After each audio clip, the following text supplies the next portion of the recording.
Hey everybody, Sean here from VidGamiac.com. Here we are today back in Dead by Daylight going for the key to escape. This is to use a key to open up a hatch and escape. This one's going to be done from the survivor side. It is going to be a pretty tricky achievement and is going to require a lot of prep work, so make sure you do keep that in mind. You can get this done with anyone, so no purchase necessary. The first thing you need obviously is going to be a key. There are going to be 3 types of key items and only 2 of them are going to be able to be used for the achievement. You're going to have the skeleton key, which is going to be an ultra rare item, so the red item. Or you can use the dull key, which is going to be the very rare item, which is going to be purple. There is going to be a third type of key in the form of the broken key, which is going to be a green item. However, you are not able to use this type of key to open up hatches, so make sure you avoid those and stick to the first 2. You get keys like any other item, so either through the blood web by leveling up or through chests that you find during your game. If you want to increase your chances significantly of finding a key, I recommend grabbing the Plunderer's Instinct perk, which is going to be a general perk, and equipping that on your character. Now, on to the hatch. If you are familiar with the hatch mechanics, you know the hatch will be random. However, there are going to be 2 offerings you can throw up in order to guarantee yourself where the hatch is going to appear.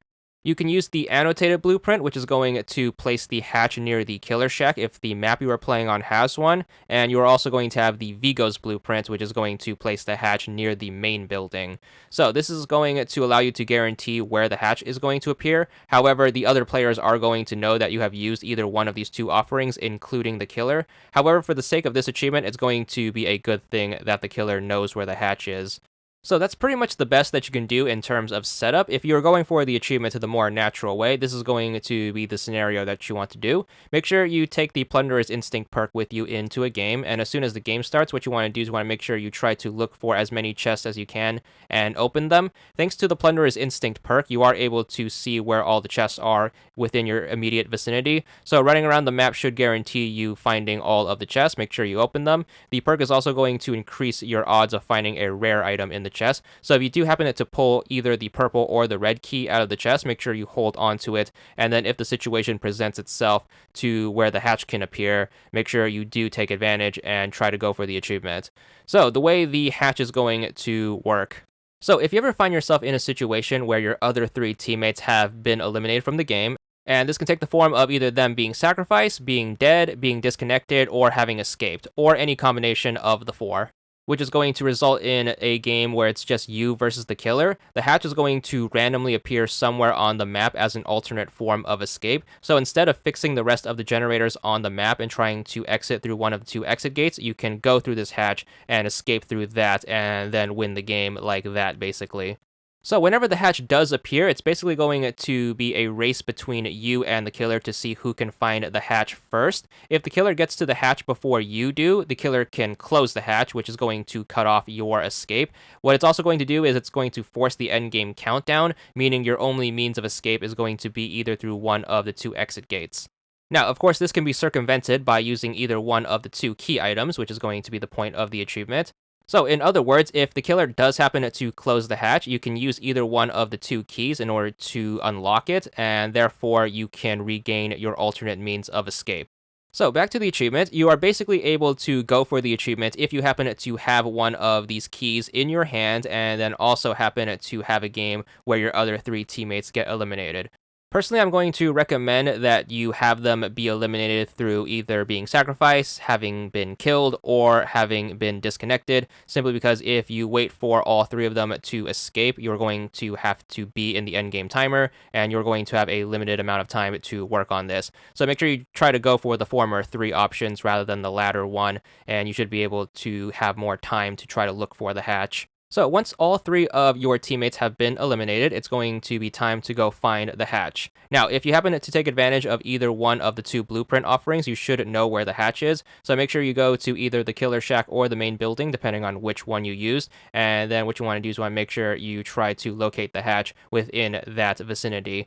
Now, if you didn't happen to use either one of the 2 blueprint offerings, you are going to have to find the hatch naturally. So again, it can appear anywhere on the map, so you are going to have to look for it while also avoiding the killer. At the same time, the killer is also going to be looking for the hatch.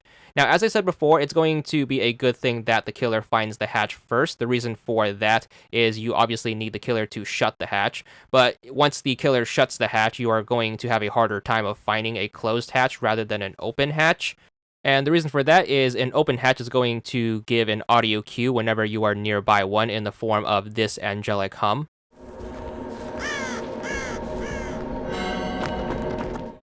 So if you happen to find the hatch before the killer, what you want to do is make sure you try to bait the killer over in order to close it. So my best advice is to try to find a pallet or a nearby vaulting spot and just keep vaulting back and forth. That's going to give the killer the position of where you are. Then what you want to do before they get here is you want to make sure you try to hide in a corner somewhere. You definitely want to be somewhere where they can't see you, and hopefully they take the bait and end up coming here. Hopefully they end up hearing the audio cue of the open hatch and they end up closing it. And as soon as they close it, what they are most likely going to do is they're going to try to cut you off by heading to either one of the two exit gates.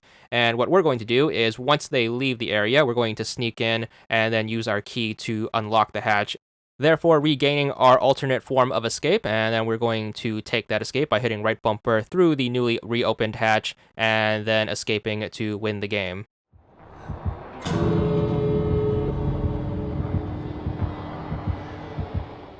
So once the endgame counter starts, you know that they have closed the hatch. Make sure you wait until their terror radius goes away, then go up to the now closed hatch, and then hold right bumper to unlock it.